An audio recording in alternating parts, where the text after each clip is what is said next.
First rates will just start coming up on your screen now, and the first rates on your screen any second. It's a Monday morning. 82 points higher for the Nifty. Actually, we'll start the counter now because we are less than 200 points away from an all-time high on the Nifty. Less than 200 points all-time on the Nifty. Well, that means we'll have to order the bells, the whistles, and hopefully the cake very soon. But markets are just moving in the right direction in terms of what we were anticipating and what we were expecting. Look at the breadth. Hello. For one stock which is going down, 15 stocks are going higher, and this is one of the most amazing and one of the most powerful market breadths I've seen in a long time. Everyone is on the same side of the boat. Nobody wants to sell. There are no sellers. FIs are buying, DIs are buying, HNI is buying. So whether it is FOMO or late realization or perhaps desperation, everything is at play. When you see a breadth like this, you would say, touch wood, what a great Monday morning it's been so far. Yeah, absolutely. A lot of other stocks which are in focus as well. Hero MotoCorp, they've launched that new 100cc motorbike HF Deluxe at a price level of 66,000 thereabouts or so. So that's one stock in focus. Tata Motors, they're looking at setting up a 20 gigawatt lithium ion cell manufacturing unit in Gujarat with a capex of a sizable $1.6 billion. 539 at Tata Motors as we speak right now this morning. There's also Bharat Forge. We just highlighted the May North America Class A truck orders have come in higher for month-on-month units, and Bharat Forge has started off at that 800 plus level right now in trade. Positive news flow for Lupin, for Biocon as well. Lupin has launched an HIV drug with a market size as large as $308 million. And Biocon, which has got no observations issued by the US FDA for their Bangalore oral solid dosage plant. So that's another stock which is in focus. Minda Corp too, the board has approved fundraising of about 600 crore rupees. Pre-call, we highlighted this one as well. The promoters have acquired a 1.38% stake in the company via open market. That's another stock which we're highlighting this morning. And then ONGC and Oil India as well. The fact that Brent has now neared that $77 to a barrel mark now that the Saudi has cut the crude output. These are also stocks which are seeing some amount of buoyancy this morning as we speak right now.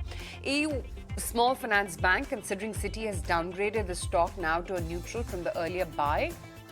That stock starts off down by about 1%. And there's Ipca Laboratories as well, wherein the Income Tax Department has carried out a survey proceedings at the company's offices. That's another stock which is in focus. This Brigade as well. Housing sales are looking to jump about 15 to 20% in FY24. That's what the company has highlighted. And then Westlife as well, wherein the outlook on the cost front is now better compared to the preceding quarters. That's the takeaway from their management meet. And Indigo Paints as well, which expects to grow faster than the industry in FY24. That is what their management meet has indicated. That stock also starts off higher by about 1.5%. But not bad at all. Aligning ourselves with the SGX Nifty, it's a 0.5% up in the green start. 18,600 plus levels on the Nifty as we speak right now. 18,635 on the futures. But Kunal, any interesting stocks to trade? Well, I would look out for PFC. I think PFC, REC both are looking very interesting and charged up. I think for the first time, these stocks are challenging their multi-year highs for themselves. So it looks interesting. The momentum's come back into the space. So PFC is the stock which I would look to buy. All right, let's find out what Naresh is picking out for the day. Naresh? So that would be a buy on L&T. The stock is setting up for a move again. So like the stock is up 0.5%, so a good entry point right now. Stop loss at 2200, looking at a target price of 2500 here. Johan joins us with the Bacchus Asset Management. Ahmed, good morning. Thank you for joining us. I can see a lot of trophies, a lot of squirrels. Where is Lakshmi ji behind you? I cannot see that. I need to, yeah, you can, on my left. Oh, importance of Lakshmi. Okay. It's been a good market. What, to your mind, is really fueling this price action? Is it turn in macros or turn in liquidity? It's been not just good, it's been a fantastic market last 2 months, especially for the mid and small caps. and it's been a great move. Most of the stocks from the 31st March lows would be up anywhere between 20 to 35%. So it's been a great run. I think it's a combination of liquidity. Macros is always good. Nothing has changed as far as the macro is concerned in the last 2 months. What has definitely helped is the way US markets have recovered. Nasdaq specifically has recovered. Stocks there, the FANG stocks also have almost doubled, or some of them have even more than doubled from the lows. So that has been the sentiment changer for India, along with liquidity. And we all know when the retail participant comes in, it comes predominantly in the mid and small cap. But that is what we have seen in the last 2 months, and it's been an amazing run.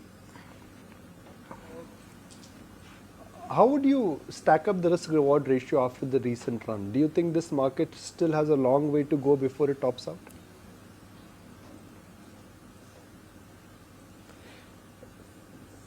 It has to be always stock specific. The market has a long way to go up. It's all about what time frame you look at. From here on also, macros are looking good. Interest rates have peaked out. They are soon going to start coming off, which we all know. Inflation has also started to come off. Demand as such is also got impacted, but investors are choosing to look at the bigger macro. They're fine. Demand will come back once interest starts to come off, and that's what is fueling the interest in equity markets. So market still has a long way to go. We will be soon heading ahead of the central election, so there's going to be massive ordering, there's going to be positive vibes, there's going to be positive order books, and that is all what Indian equity investors are looking forward to. So I think it's still a long way for markets to go, and if India continues to do the way it is, that being the fastest growing economy, FIs flows also have to start coming back. We have already seen it coming back, and this should sustain. So if that happens, then it's a decent rally ahead of us, is what I would feel. Are you recommending buying into markets even at these levels? And if so, where is your bullish tilt towards? Any stocks or sectors?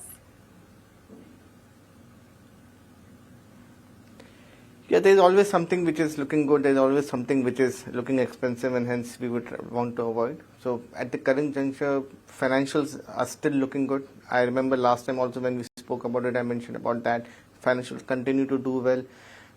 Both the credit cycle as well as the growth cycle is favorable for them, and now with a view that rates are soon going to start coming down, even NBFCs will start to look interesting. So there is already a trade which is happening where people have now started to look at NBFCs versus banks. So both the private banking space as well as the NBFC space is now looking good. Wherever there is a cost inflation pressure during COVID or post-COVID, those sectors are now coming back. Say, for example, cement. Now, coal prices are off, freight prices are off, so cement is starting to look good. Demand is expected to pick up. Or something like pharma. You need to be very selective in pharma, but whichever companies which impacted because of higher API prices or higher raw materials coming in from China, now the China supplies have resumed. So these companies are getting those margins back, and hence one can look at this sector also. So within most of the sectors, one has to be selective. Whichever companies lost out or got impacted due to COVID, they are getting the margins back, they are getting the earnings back, and this is the broad theme that we are looking at, the companies that are benefiting out of the lower raw material. Aman, the last time we were talking, you were talking about as to how you don't have any exposure to globally linked spaces, and you specifically talked about as to how you don't have major exposure to the Indian auto sector as well. Are you still maintaining status quo on these two statements?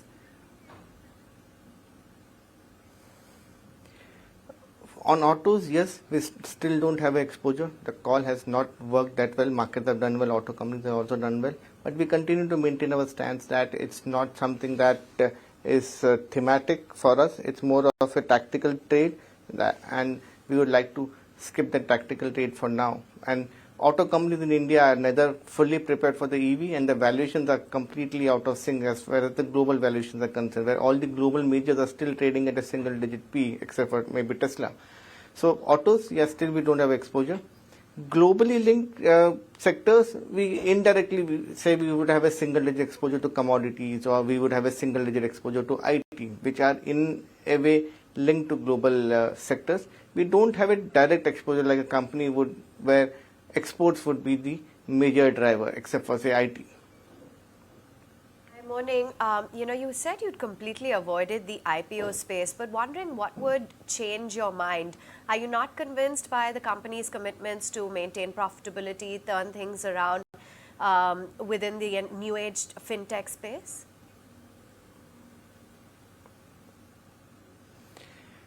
No, the companies which came up for IPO, the great companies, great management, great business model. The price at which they came in was not something which was comforting to us. We felt there was a froth as far as the valuations were concerned, especially for the new age and the e-commerce platform companies, and that's the reason we completely avoided them. So tomorrow, if there's a new IPO with a similar business model but at a valuation which is better, where you are being judged based on the EBITDA or profit and not your sales, that is something that would be comforting to us. And if that happens, we are more than happy to look at the space. So it was predominantly valuations which we are not comfortable, for which we avoided most of the new age companies.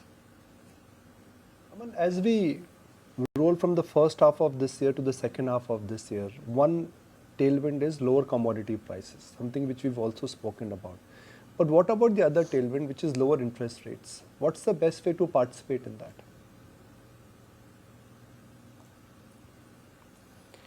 Lower interest is the best way is NBFCs, because even if you look at a corporate side, lower interest rate would mean maybe 100 bips of improvement into the margins kind of thing. So that's not a big delta. But for NBFC or for the financials, lower 100 bips or 50 bips of lower cost of income or lower interest rate would mean at least 15, 20, 25% growth in their profitability. So if one has to look at the prime beneficiary for low interest rate, it has to be financial sector and predominantly NBFCs. Let's say switch out of large banks and move to large NBFCs or mid-cap NBFCs. Look, banks do very well when you have an interest rate uptick, especially in the first leg of the uptick. So banks have done very well. NIMs have expanded, credit growth has expanded. Now it's the other way around. So time to get out of corporate banks and go to NBFCs?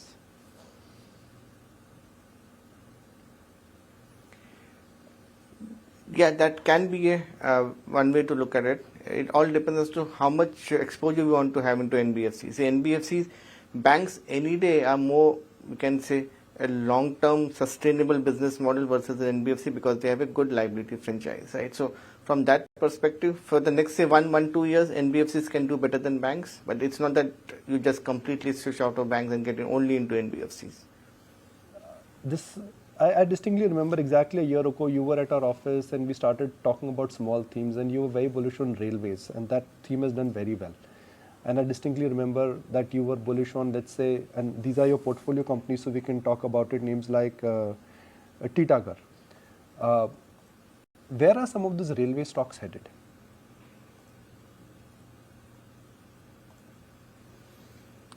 Railways to us is a multi-year theme. It is not just they have these companies will do well on a 1 year basis. The way the Indian railways are getting modernized, the way things are changing, and the way the government focuses on this segment, we feel next 3-4 years at least, the order book, the business outlook for most of these railway companies is going to be positive. It's also that they are coming out of a long run. Most of the companies in the railway sector, they had a rough or a bad patch for almost 7-8 years, right? So you're now coming out of this. It is not just going to be 1 year of good year. You're coming out of 8 bad years. At least next 3-4 years are going to be good years for most of these companies. So from a business standpoint of view, most of the companies now have a 3-year order book visibility, the way a typical EPC or a construction company would have. Same thing is now happening with these railway stocks also. So they have 2-3 years of order book, and over the next 2 to 3 years, they are going to add on to this order book. For the next, I can safely say for the next 3 years, railways business-wise is looking good. Aman, the last time we were chatting, you were talking about as to how you're constructive on the pharma space. Since then, of course, many of these pharma names sporadically have given good returns as well. Wanted to understand whether you've been adding up exposure along the way and adding to your positions.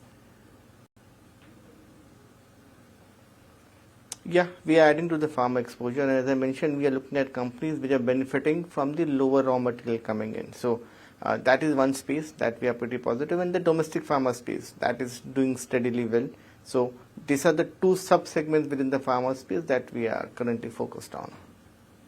Also, is there more legs to the entire infra and construction space? I recall you had earlier talked about as to how the risk reward is in favor of the sector. We've seen some decent moves play out, but how much more of a headroom do you foresee here?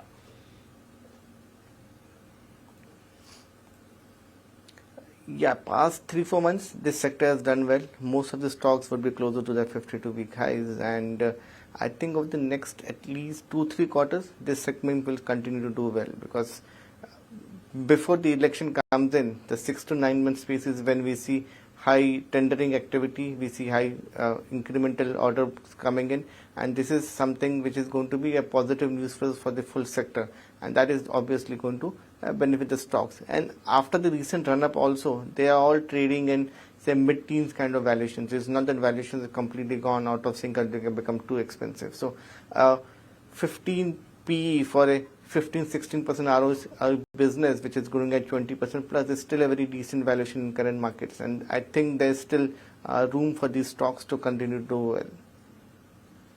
All right, appreciate your time. Thanks very much for giving us a sense as to what you're looking at when it comes to individual sectors as well as your market outlook as a whole.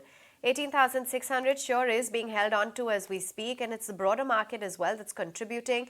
The Nifty Sensex as we speak is up about 280 points.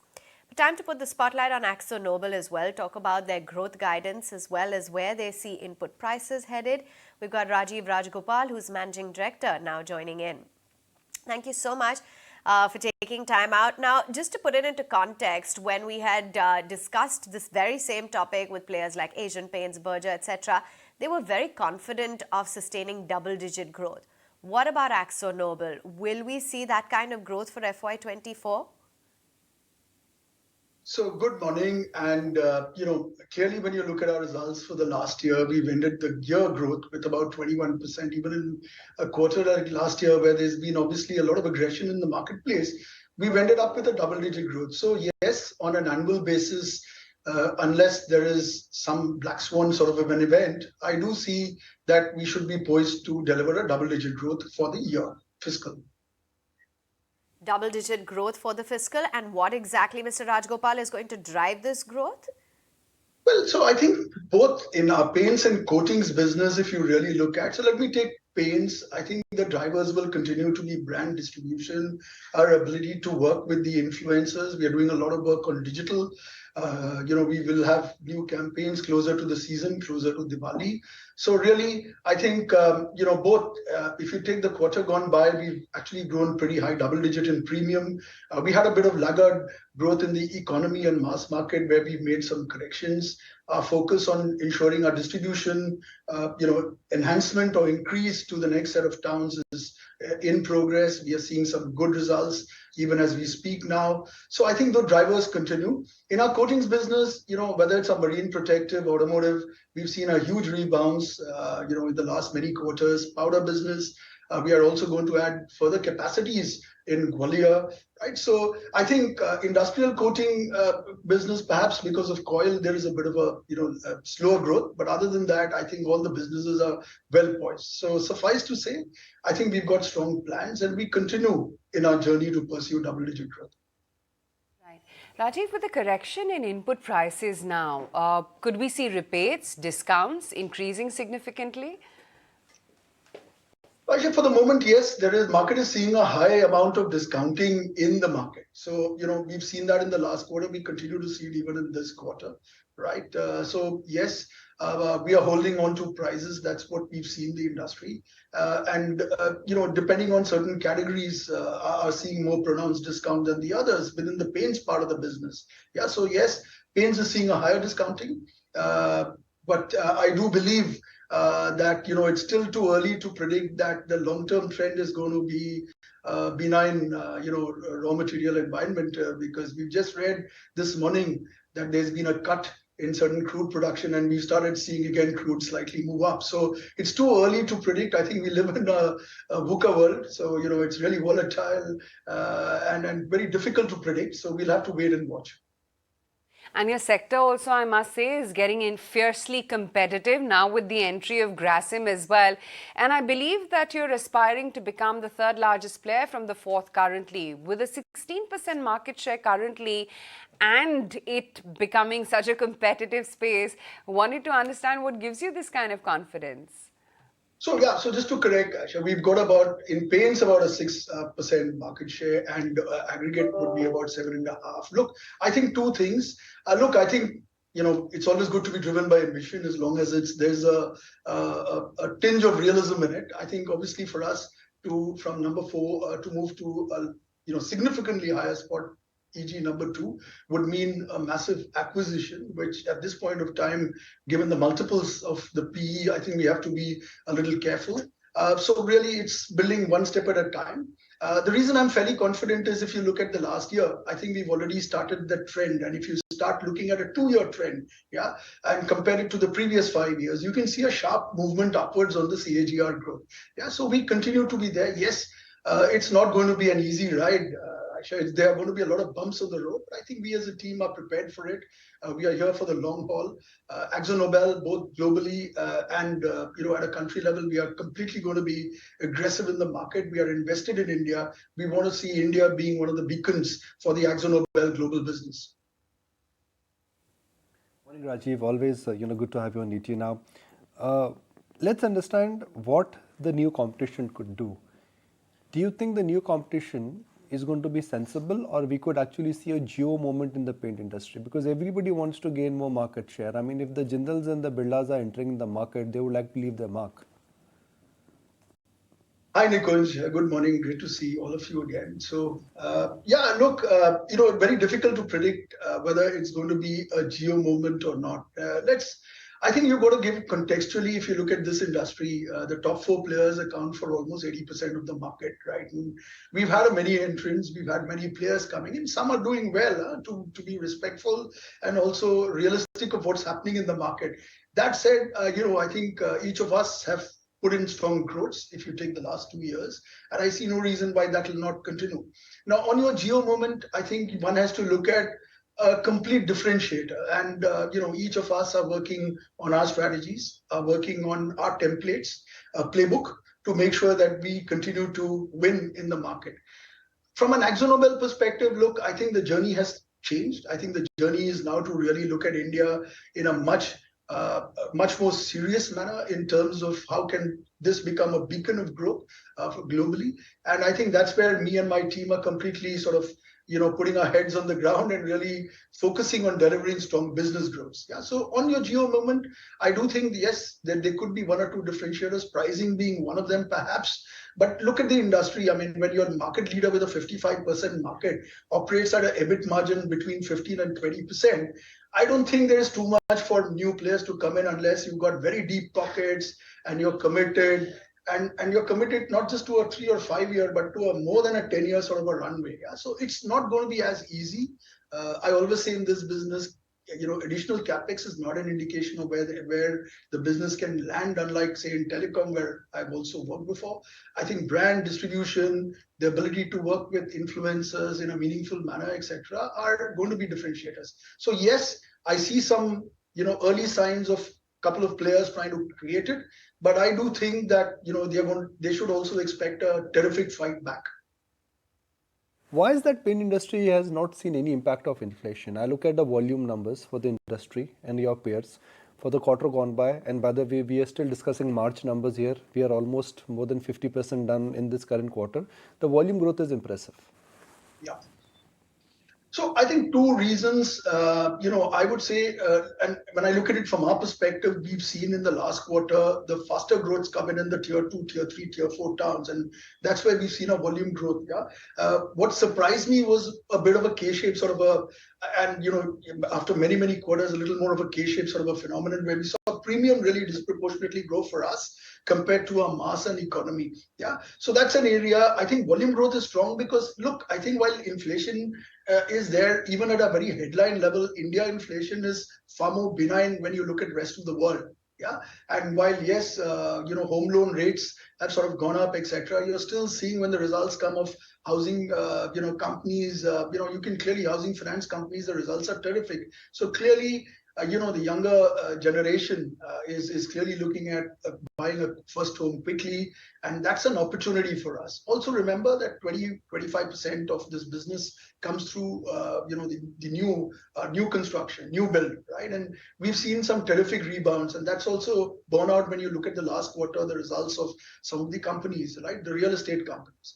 So in my view, I think volume growth, yes, there will be a challenge, Nikunj, in a quarter or two, because you will have obviously your base effect also plays. So 1 or 2 quarters, you could expect a little bit of a tapering, but I don't think from a long-term fiscal perspective, when I look at this fiscal, I do think that volume growth will continue to be double-digit. Pricing will no longer be the driver, because commodity costs would be stable. I wouldn't say it's completely benign unless again there is a sharp drop because of say one of the lead economies drop or some issues or challenges in some of the markets outside. We've seen even just in a few days that the larger oil players have announced a bit of cut in the crude prices and have slightly got up almost to 78 from about early 70s dollar per barrel. So it's going to be a bit of a mixed reaction. Also remember that one of the drivers is also the forex, the currency, and that's been relatively stable for Indian rupee. Yeah.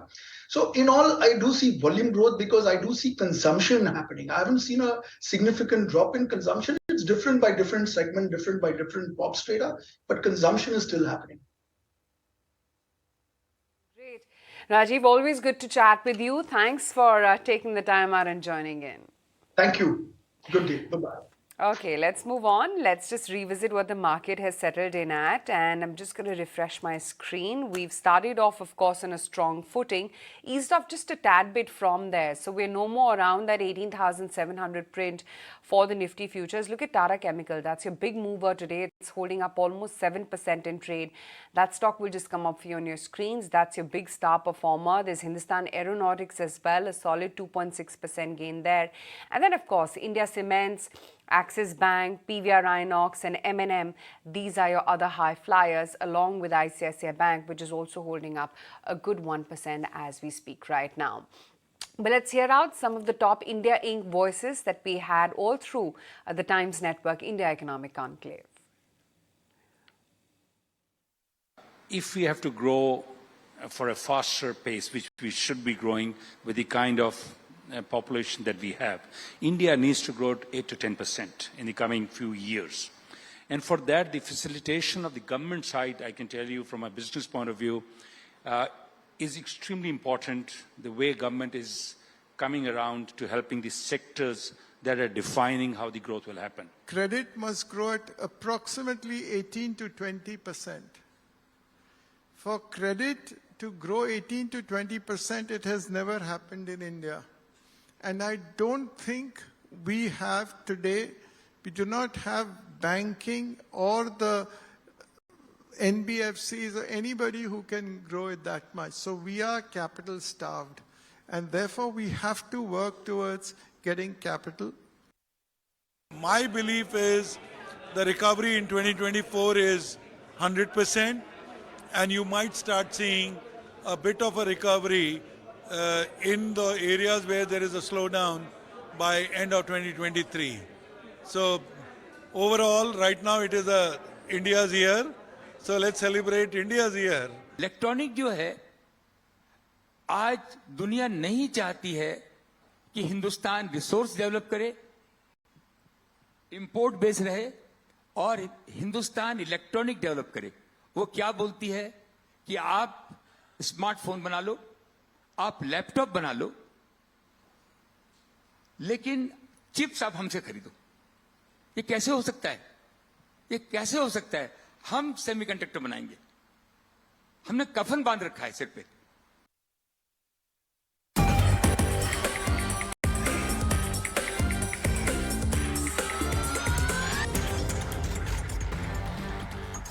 Aditya Khemka joins us now from Manager InCred Healthcare PMS. Let's connect with him to understand that what are the trends in the pharma space and how things looking up. So Aditya, can you just broadly tell us that what are the price trends in pharma? Stock price, not stock price trends, but the industry trends in terms of whether generic, formulation, API, where are the cycles moving? Yeah, hi. Thanks for having me. Good morning. So in terms of the generics, the US generics, as we call it, the unbranded generics, the pricing is still going down. You have to divide basically the US generic business into two parts, the oral solids and everything excluding the oral solids, particularly injectables. So I think in oral solids, the pricing pressure is still quite severe. Most of the pharma companies in the fourth quarter results commented that the pricing for oral solids is still declining high single digit to low double digits. On the injectable side, the pricing remains interesting.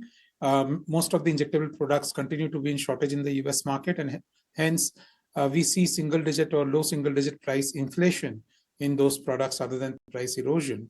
So therefore, we feel that injectables is probably a place where there is still more competition to come, and pricing will eventually normalize in the injectable space in the US generic market. So these were the formulation drug pricing. In terms of the API pricing, I think API pricing continues to be soft. But what is happening with the API companies is that they had faced tremendous input cost pressure from China over the last 2 years. So that pressure is now subsiding.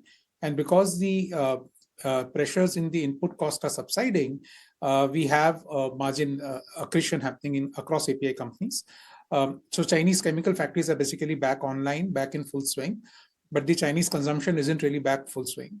So the Chinese API production is Chinese chemical production is basically being dumped across various markets, and the pricing is very, very low. And that will benefit the API players in India. Coming to diagnostics and healthcare, which is hospitals, I think diagnostics, we have seen price inflation across. So companies like Dr. Lal, Thyrocare, all have commented that they have increased prices in certain pockets of their business. Obviously not across all tests, but in certain tests, they have increased prices. And in healthcare, which is hospitals, we see price increases, ARPOB increases happening across hospitals. It is obviously a function of case mix as well, but we feel that the service prices have also gone up. So barring maybe unbranded generics, across branded generics, API, hospitals and diagnostics, we see pricing and margin trends improving. What is happening to India and what is happening globally? So in India, the pricing is actually a function of the regulation, right? So regulation states that in India, the drugs which are under NLEM can take price, NLEM, which is essentially price control. So drugs which are under price control can take price increases up to the WPI for the last year. So this year, that percentage number comes to 12.2%. So, all pharma companies are free to take price increases of 12.2% on their price control drugs this year. And for the non-NLEM portfolio, they can any year take up to 10%. So last year, if you see, the data suggests that Indian companies took 6 to 7% price increase on a weighted average basis. This year, we expect a similar price increase, 6 to 7%. What is very interesting here, Nikunj, is that this year, while input costs are going down in terms of chemical prices coming off and hence API prices remaining soft, the input prices for these branded generic companies will remain soft. However, they are still increasing prices. So their margin will see that double impact. The cost will come down and the price will go up. And we expect the branded generic prices to, branded generic margins to improve significantly this year. Aditya, hi, morning. What I find intriguing is, how you're talking about one should be looking at pharma and you're comparing hospitals to branded apparel retail. What's the rationale here? So look, it's a very interesting question and it's a very interesting business model, just like branded apparel retail, right? So let's take an example of a Trent, right? So if Trent were to open a showroom or a EBO, as they call it, anywhere, let's say in Bandra, so the population that they're basically targeting is population which lives, let's say, 4 to 8 kilometers radius of that store. Hospitals are pretty much the same business. When they open these hospitals, they actually target the vicinity of 4 to 10 kilometer radius from the location of the hospital. And that is why it is sort of a correlated business to apparel retail, sort of a similar business model. We look at stuff like ARPOB in hospitals, but we look at SSG in retail stores, essentially the same metrics. We also ask hospitals what is the growth of their mature centers, which is again SSG. And the only thing is that in retail stores, the customer may not have much loyalty. But in hospitals, customers have very high loyalty. So when you walk into a retail store, you decide whether you buy one shirt, two shirt, a trouser as well, a tie as well or not.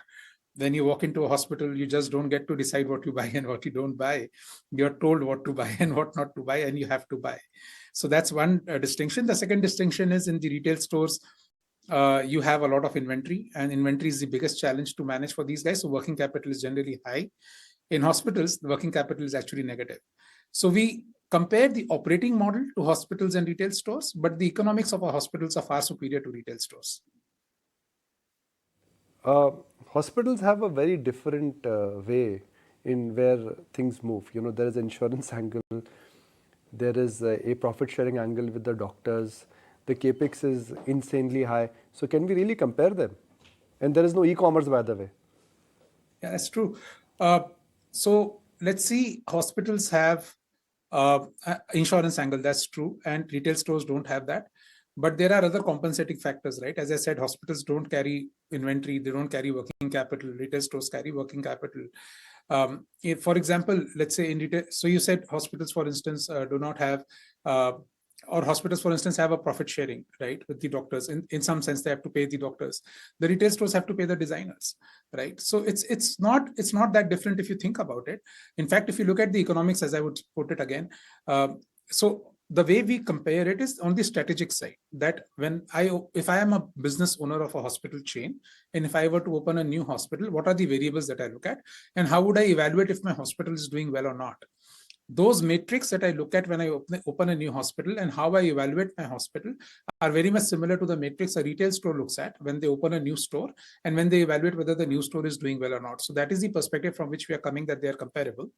But as I said, economic standpoint, actually hospitals are superior to retail stores. If you look at working capital, if you look at mature store ROEs, if you look at the captive audience, the loyalty of the patient and the brand, and the loyalty of the patient to the brand, you will see that hospitals are actually more. So this is all data in terms of growth and in terms of ROEs that these hospitals do versus what retail stores do.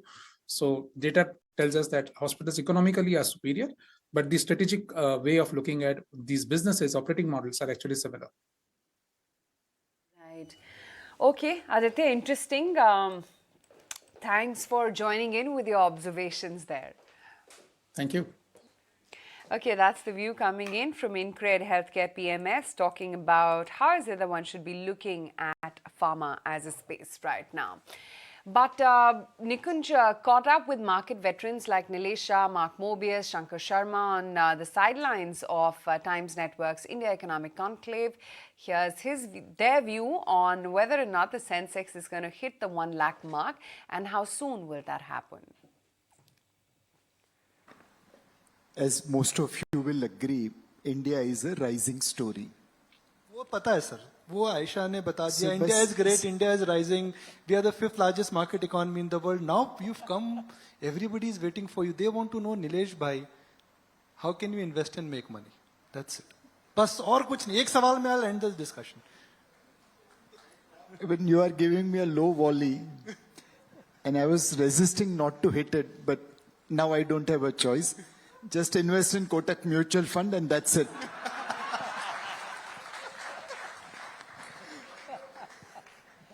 Shankar Sharma, you don't manage public money. You don't manage public money. But if somebody comes to you that way, Shankar bhai, manage public money. But before that, give us an idea, how will you manage public money? Let me give you the reason why right now I don't manage it. You should manage public money in a bear market because that assures your bread and butter. In a bull market, you should manage your own money. Because why should you settle for 0.5% when you can make 1,000%?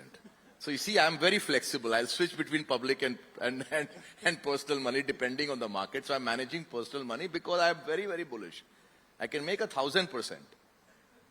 So, and that's what you're making and you will continue to make in India. I mean, this is, I get a lot, I hear a lot on Twitter that you guys were lucky you were born in the 60s, so you entered the markets, when you were in your 20s, which was 35 years back, India was small, big opportunities, you could make outsized gains. But I disagree. I think with the larger size, the opportunities, the scale itself becomes much larger, much, much larger. So today, it's actually probably the best time in the history of modern India that you should be out there investing. Because a $3 trillion economy will grow. You will simply add $150, $200 billion in GDP every year, which used to be the GDP when I entered the market.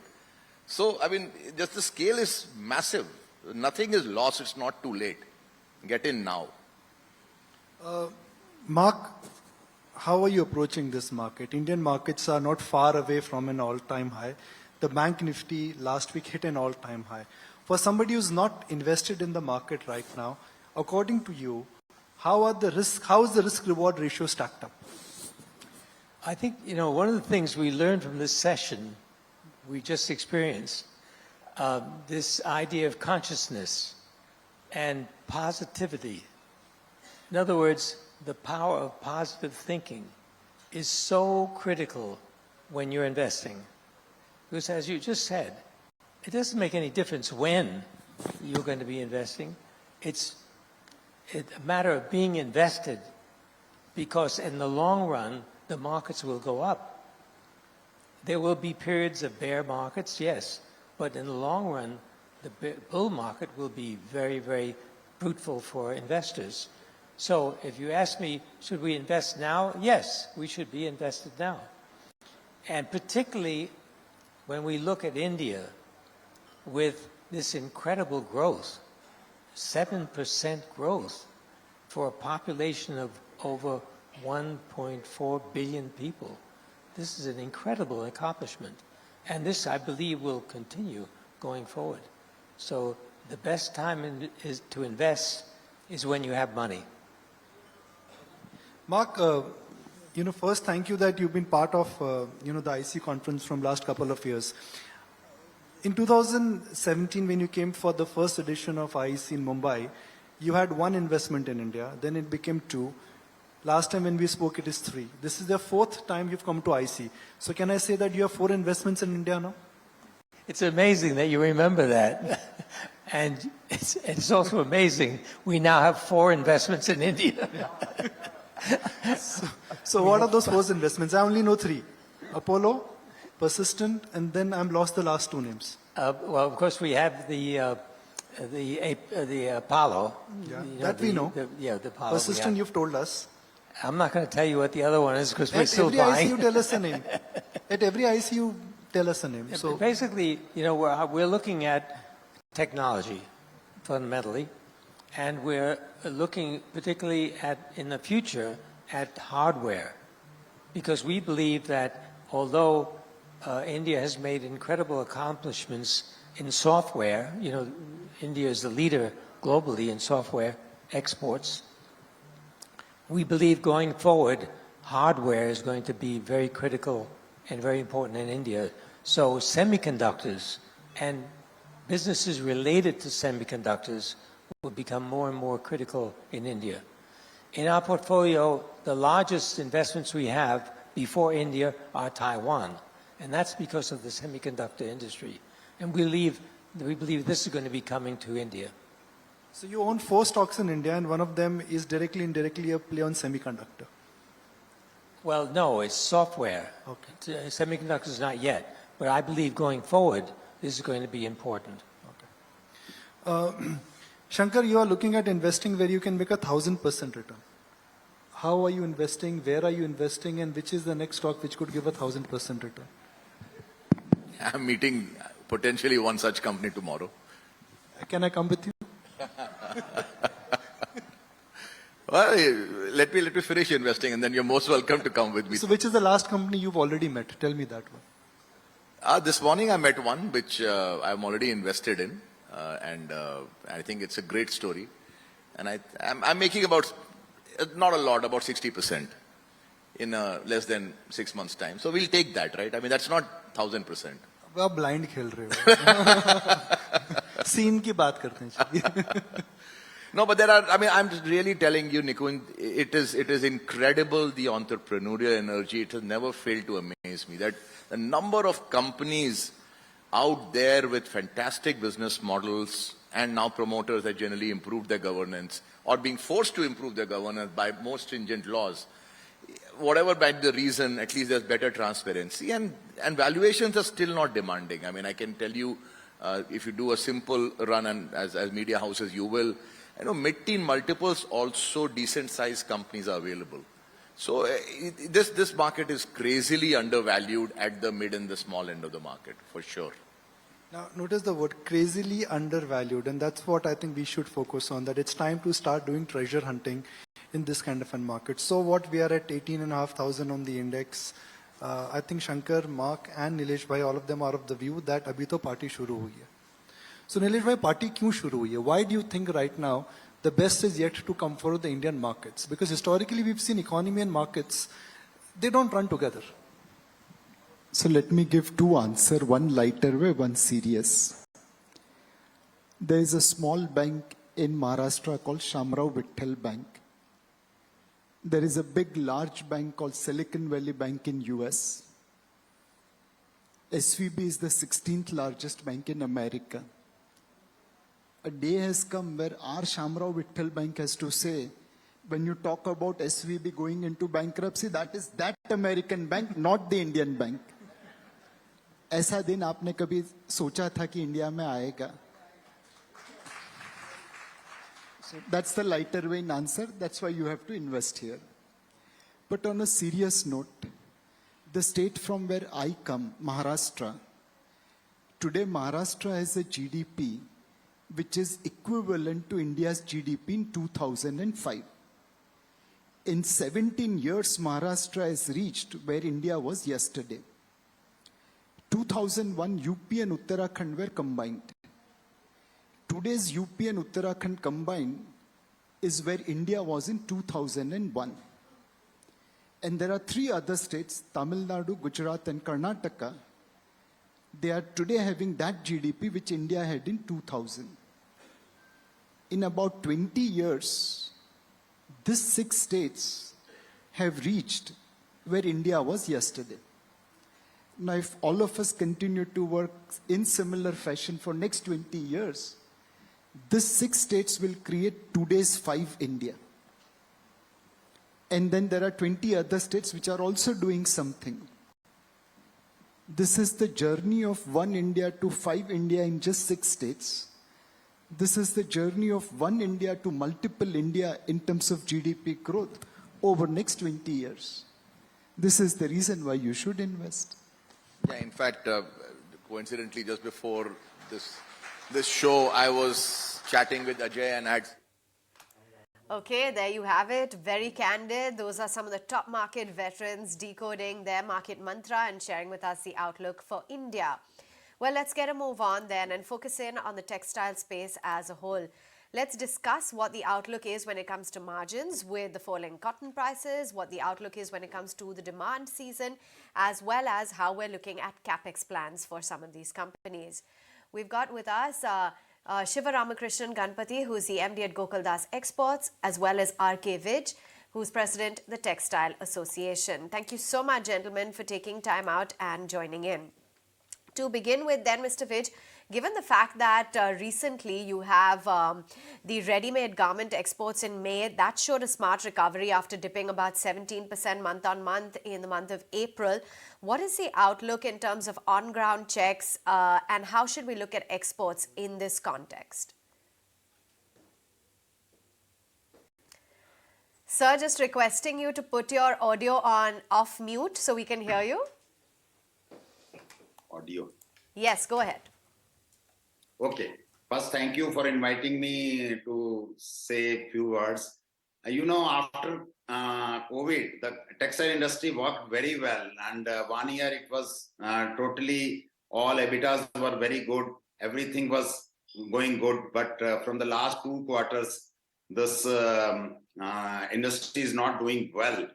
There may be certain reason that export is down, and the requirement from EOU company and from USA, etc., that import is not there, so our export is down. And another thing, China is sending material to India. So this is the one reason that garment export is down. But now looking the next quarter, we hope from September onward, things will be better. Government is working on that. FTAs are working on that. So our prime ministers fiber to form, and then our Piyush Goyal ji, Textile Minister Darshana Bahan ji, and our Secretaries of Chemical and Petrochemicals, Mansukh Mandavia ji, they are working well how to increase the export, because our government has fixed a target of export, total textile export, from present $40 billion to $100 billion by 2026. And some of the PLI scheme, FTAs, PM Mitra Parks, the government are coming, so they are giving something better for increasing the man-made fiber in India. The only problem, 2 or 3 difficulties are problems are there, because the cotton can only cater about 15% of the total textile. So in the man-made fiber, one is the raw material, we are in short of supply. PTA MEG is the raw material for India. So we are not getting at the international prices. If you see the total demand, total capacity of PTA in India is 64 lakhs ton, and production is around 58 lakh ton after running 90% all the 3 plants. But the actual consumption of the downstream industry is 73 lakhs million tons. So this is a one difficulty is there. We are not getting PTA and MEG at international prices. So the cost of our garment downstream industry is more. So we are not capable to compete the international market. Second thing is also there in the downstream industry, the cheaper, lower quality of import of POY and FDY is there from China only, and we have the surplus capacity. So looking to all these things, the government is coming with BIS scheme, so Bureau of Indian Standard. So I think from July, August onward, our export will go up, or in domestic market will work well. Sure. Mr. Vij, in continuation to that, I also wanted to get your sense in the home textile space. On account of higher inventory levels with global retailers in the past, it was one segment which was the worst hit. Has the situation improved now? What happened in the last 1.5 quarters? The raw material, PTA, MEG is going down. If you see in last 1.5 months, the raw material has gone down by 8 to 9 rupees per kg. So, the garment is not made on day-to-day basis. Garments, fabrics are made on long-term basis, 3 and 4 month advance. So everybody was thinking the raw material will go up, cotton prices will go up. So they booked the orders and they produced it. But when the raw material has come down 10 rupees kg, so the importers, the big brands have not lifted material on right time. Even in Ludhiana, if we'll see, some of our exporter complained us that they have the ready stock, but they are not lifting. But now the market is improving, and this from June and onward, the lifting will start. Even in some of the Indian brands also not lifted, but now they have started lifted. Okay, so that's the take coming in on how the demand trend is panning out. But Mr. Ganpati wanted to bring you into the discussion and talk about how the margins are also panning out. What we understand is the fact that cotton prices have seen a bit of a dip recently. Has that started flowing into the margins already? And for yourself particularly, when will we see the margin profile of 13 to 15%? So, margin is a function of what pricing we get, what is the demand supply situation, and of course, raw material prices. Raw material prices are soft because there is a softness in demand for end user garments as well in the global markets. So this has to pan out. In my assessment, it'll be another couple of quarters before which the demand should start seeing an uptrend. And there are indications for that at the moment. And if that happens, I think it will help in overall demand. And again, margins are a function of all of these, plus how efficiently you run your own operations. People will try to improve their margins because that trajectory will continue. But let me get on to the longer term narrative, because we oftentimes get caught up in short term narrative saying that there is a demand headwind, etc., which is a fact. The longer term prospects for this industry continues to be very strong. The movement away from China, particularly for US buyers is very strong, as you can see that from data as well, that the share of imports from China into US has continuously, consistently come down, and that trajectory continues. Most of the brands are looking at alternate sourcing, and India figures high on the radar and amongst the brands or the buyers. So we have a great opportunity. Plus, Government of India working on FTAs, etc., can also help increase demand from this region. If UK FTA happens, that will have a great positive impact for Indian apparel industry, and so would a Canadian FTA as and when it happens. These are all work in progress, as I understand. So that narrative is pretty strong for the industry. I would say, a 3-year horizon, Indian industry, especially from exports, will be having a good time. Okay, so the medium-term prospect looks bright, but since you're talking about the China Plus One strategy, India has been facing a lot of stiff competition from the likes of Vietnam as well as Bangladesh, etc. as well, right? Could you talk to us about the incremental market share that we are seeing of the orders which are coming out of China? What percentage of that is going to Vietnam? What's going to Bangladesh? How does India stand in the pecking order? Historically, a big chunk of what came out of China went to Vietnam. Because of proximity, because of deep ties to the upstream industries, which is fabric, fiber, etc. I think increasingly with Vietnamese costs going up, people are looking at alternate locations. Bangladesh and India, and to a smaller extent Indonesia, are the beneficiaries. So we are seeing incrementally a lot more coming to India. The share that we have captured from China is still small, but I think the future trend would be much better given our cost structures vis-a-vis Vietnamese cost structures, which are very high, and Bangladesh will also soon catch up on its costings. The minimum wage revision is due there somewhere end of the year. Their own costs are going up. So India will become comparable or competitive soon. Okay. And Mr. Ganpati also wanted to understand what the outlook is, because you have managed to onboard about 2 clients in Q4, one from the US and the UK. When do you expect these clients to start contributing to your top line, and are there any other deals in the pipeline that could help your overall market share? So we're constantly working on, adding customers. So that's, perpetual work in progress. These customers will ramp up through FY24, but a significant contribution from them will come in FY25. So all of these relationships start small and then mature. So I would presume that, all the effort that we are putting in is going to yield fruit in FY25 and beyond. Gentlemen, great to have you both on the show. Thank you so much, Mr. Ganpati, Mr. Vij, for taking the time out. We're going to take a very quick break on that note with news that we are holding on to the gains still, eased off a little bit from the top though. So currently just skirting around that 18,700 mark for the Nifty futures. Let's see which way we actually close from here. We'll take a quick break, come right back for more.